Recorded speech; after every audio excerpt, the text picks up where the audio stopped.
વડાપ્રધાન નરેન્દ્ર મોદીના નેતૃત્વવાળી કેન્દ્ર સરકારના 12 વર્ષના સુશાસનની ઉપલબ્ધિઓને પ્રજા સમક્ષ લાવવા માટે ભુજ ખાતે એક પત્રકાર પરિષદનું આયોજન કરવામાં આવ્યું હતું. કચ્છ જિલ્લા ભારતીય જનતા પાર્ટી દ્વારા આયોજિત મીડિયા સંવાદ કાર્યક્રમમાં જિલ્લાના પ્રભારી મંત્રી કાંતિભાઈ અમૃતિયાએ પત્રકારો સાથે ખાસ વાતચીત કરી હતી.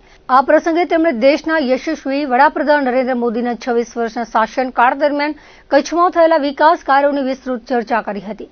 પ્રભારી મંત્રી કાંતિભાઈ અમૃતિયાએ જૂની યાદો તાજી કરતા જણાવ્યું હતું કે 1979ની મોરબી હોનારત હોય કે ત્યારબાદ આવેલો ભયાનક ભૂકંપ, નરેન્દ્ર મોદી હંમેશા એક સાચા સેવકની જેમ લોકોની પડખે ઉભા રહ્યા છે.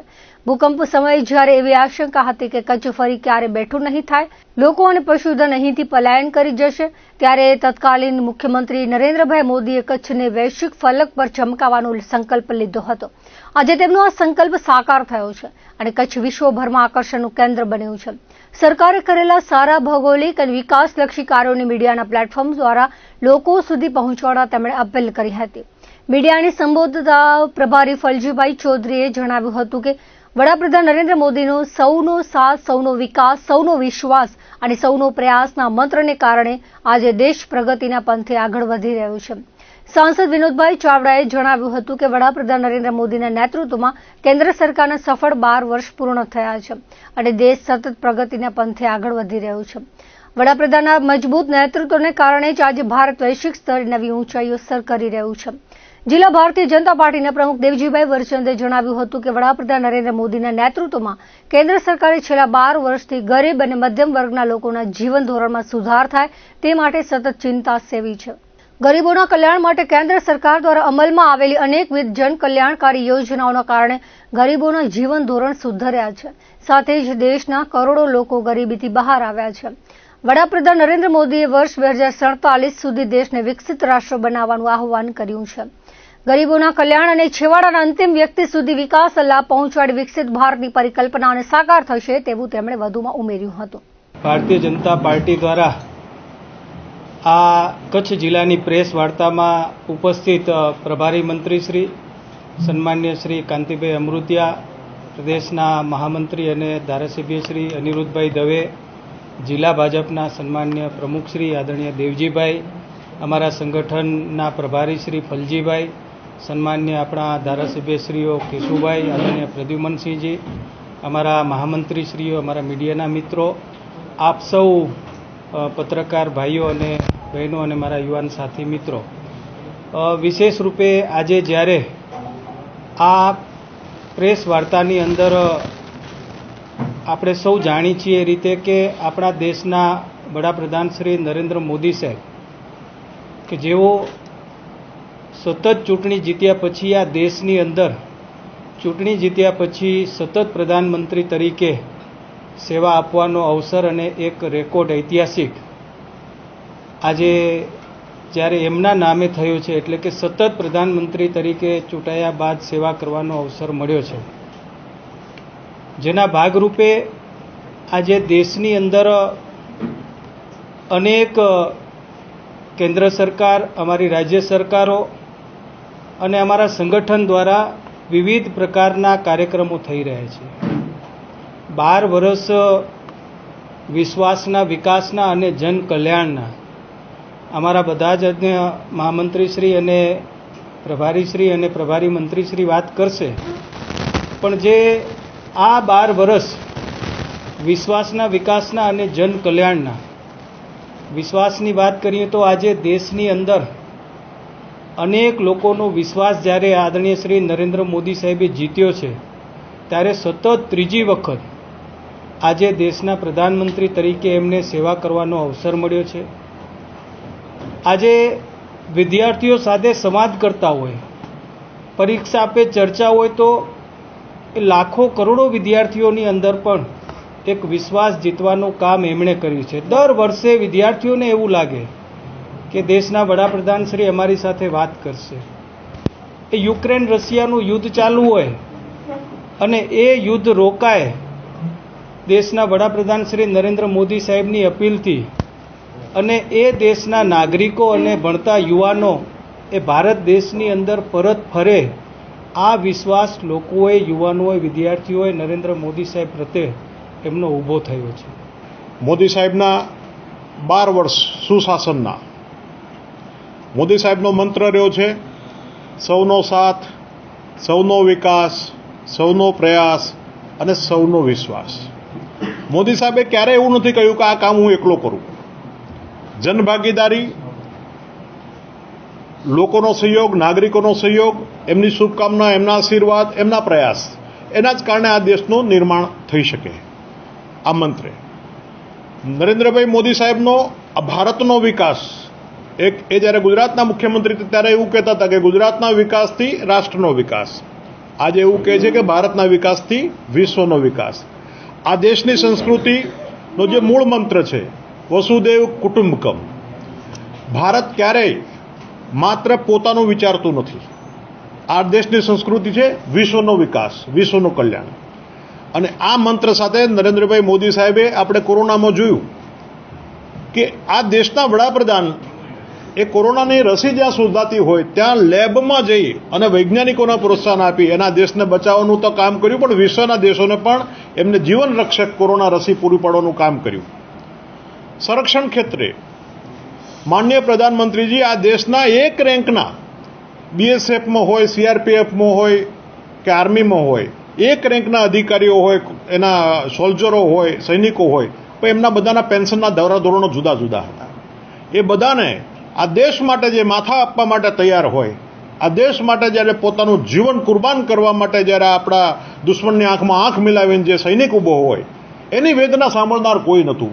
પણ નરેન્દ્રભાઈ મોદી સાહેબે જ્યારે દેશના પ્રધાનમંત્રી તરીકે જવાબદારી સાંભળી ત્યારથી એમને આ કામ વન નેશન વન પેન્શન, એક દેશમાં એક જ ધારો, વન નેશન વન ટેક્સ, એક જ ટેક્સ, એ ટાઈપની જીએસટીનો ધારો દાખલ કર્યો. એના કારણે દેશની તિજોરીમાં જે વચ્ચે હોલ હતા, જે ભ્રષ્ટાચારના જે બારા હતા એ બંધ કરી અને દેશની તિજોરીને સમૃદ્ધ કરી અને એ પૈસાથી દેશના વિકાસ માટે જે ગતિ આવી છે, જે રાષ્ટ્રીય રાજમાર્ગ હોય, રેલ કોરિડોર હોય, ઇલેક્ટ્રિફિકેશન હોય, રેલવેના ડબલ ટ્રેક હોય, આપણે કચ્છ છે એ ભારતનો પશ્ચિમી ઘાટ છે અને પશ્ચિમી બોર્ડર છે.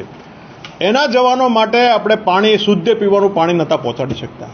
પણ નરેન્દ્રભાઈએ એ મુખ્યમંત્રી રહેતા તમામ પ્રકારની પાઇપો એમાં ખવાઈ જતી હતી અને પાણી નહોતું પહોંચાડી શકાતું.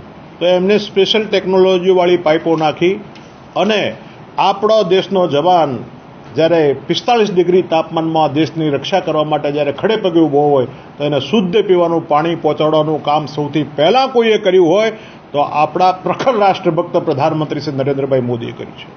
સંરક્ષણ ક્ષેત્રની વાત કરું તો એક દાંતરડું કે પાવડો લાવવો હોય ને તો આપણે કોંગ્રેસના જમાનામાં એ બહારથી ઇમ્પોર્ટ થતા હતા. નરેન્દ્રભાઈ મોદી અને દેશના સંરક્ષણ મંત્રી શ્રી રાજનાથસિંહે હજારો એવા ઓજારો, એવા હથિયારોની યાદી બનાવી કે જે ભારતમાં સ્વનિર્મિત થઈ શકે. આજે આપણે જોઈ રહ્યા છીએ કે એલએનટી હજીરાની અંદર આપણા દેશ માટે ટેન્કો બનાવી રહ્યું છે. સંરક્ષણ ક્ષેત્રે ભારતને આત્મનિર્ભર કર્યો. અત્યાર સુધી આપણે ઇમ્પોર્ટ કરતા હતા, સંરક્ષણ ક્ષેત્રે આજે આપણે એક્સપોર્ટર બન્યા છીએ. તમામ ક્ષેત્રો, ખેડૂતને સીધો ડાયરેક્ટ બેનિફિટ, એના ખાતામાં સીધા પૈસા, આમ કરીને અત્યાર સુધીમાં લગભગ 5 થી 6 લાખ કરોડ રૂપિયાની બચત કરી છે. કેટલાય ભૂતિયા રેશન કાર્ડ ધારકો હતા, સરકારની યોજનાઓનો ખોટો બેનિફિટ લેતા હતા, એક લોકો 5 બેનિફિટ લેતા હતા. આ તમામને એક આઈડેન્ટિફાઈડ કરી અને સાચા લોકો સુધી સાચી યોજનાઓ પહોંચે એ માટેનો પ્રયત્ન કર્યો છે. કચ્છ જિલ્લા ભારતીય જનતા પાર્ટી આયોજિત આજની આ પ્રેસ વાર્તાની અંદર ઉપસ્થિત જિલ્લા ભારતીય જનતા પાર્ટીના અધ્યક્ષ ભાઈ શ્રી દેવજીભાઈ, જિલ્લાના પ્રભારી મંત્રી આદરણીય કાંતિભાઈ, જિલ્લાના સાંસદ આદરણીય વિનોદભાઈ, સંગઠનનું માળખું જોતા પ્રભારી ભાઈ શ્રી ફલજીભાઈ, મારા સાથી ધારાસભ્યો ભાઈ શ્રી કેશુભાઈ, ભાઈ શ્રી પ્રદ્યુમ્નસિંહ, સૌ મારા પાર્ટીના આગેવાનો, ઉપસ્થિત આપ પત્રકાર મિત્રો, આપ સૌ કોઈ સમગ્ર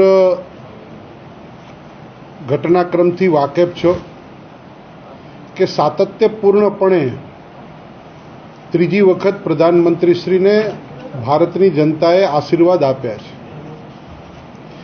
એ ત્રીજી વખત ભારતીય જનતા પાર્ટીના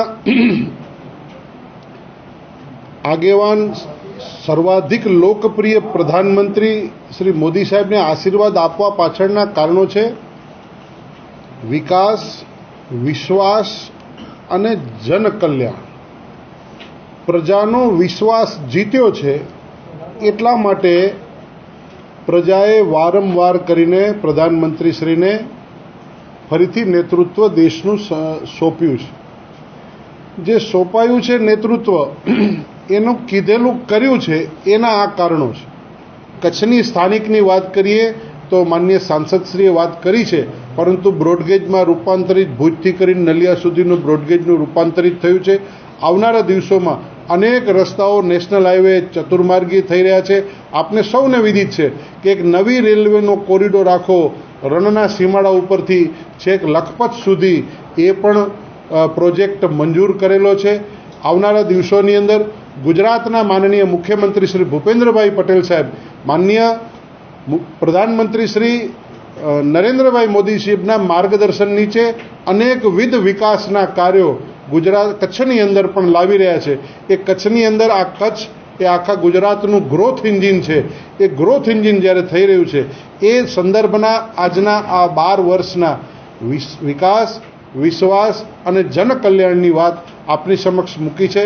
અપેક્ષા છે આપ સમક્ષ કે આપ સૌ કોઈ આ વાતને, આ વિષયને ભારતીય જનતા પાર્ટી કચ્છ જિલ્લા દ્વારા જે આપના સમક્ષ મુકાઈ છે જન જન સુધી પહોંચે અને આ વાતને યાદ અપાવવાથી જેથી માનનીય પ્રધાનમંત્રીશ્રીના જે લાંબો દીર્ઘકાળ જે છે સેવામય છે, 18 કલાક સુધી એમણે કામ કરી અને લોકોનો વિશ્વાસ આ કામોને કારણે હાંસલ કરેલો છે. એટલા માટે લોકોનો સતત આશીર્વાદ રૂપી જનાદેશ એમને મળતો રહ્યો છે. ધન્યવાદ. ભારત માતા કી જય. 79માં જ્યારે ઓનર થયું ત્યારે સંઘના સ્વયંસેવક તરીકે મોરબી જે કામ કરવા આવ્યા હતા, અને પછી જ્યારે ભૂકંપ આવ્યો હતો, કચ્છ ને મોરબી બે વધારે આપણને નુકસાન હતું. ત્યારે બધાને આમ આપણને એમ હતું કે આ બેઠું નહીં થાય, શું થશે, કચ્છના ભાઈઓ વહી જશે, કચ્છના પશુ વહી જશે. પણ આ દેશના વડાપ્રધાન મોરબી જ્યારે રાજ્યના મુખ્યમંત્રી ત્યારથી એનું મંત્ર હતું કે કચ્છને વિશ્વમાં નામ થાય એવા જે પ્રયત્ન કરી રહ્યા. આપ શ્રી કચ્છની અને મોરબીની તો વધારે જવાબદારી પત્રકારોની કે એમનું 25 વર્ષ પહેલાંનું શાસન, 12 વર્ષનું કેન્દ્ર સરકારનું, 14 વર્ષનું રાજ્ય સરકારનું શાસન, 26 વર્ષના શાસનમાં નરેન્દ્રભાઈની આગેવાની નીચે કેટલું કામ થયું, કચ્છ તેથી પહેલાં કેવું હતું અને કચ્છ અત્યારે કઈ રીતે છે. જો દિશા તમે પ્રજાને દેખાડશો તો મને એમ લાગશે કે સાચા દિશામાં આપણે બધા કલમના માહિર પત્રકારો, એટલે રાજકીય માણસને જાગતા રાખે એ સાચો પત્રકાર કહેવાય. અને હું તો વર્ષોથી આ રાજકારણમાં હું, જે પણ પ્રેસ લખે એનું કટિંગ કરીને રજૂઆત કરતો હોય, કટિંગ કરી. કારણ કે માણસો અમારા સુધી ન પહોંચે તો તમે તો પહોંચ્યું હોય ને.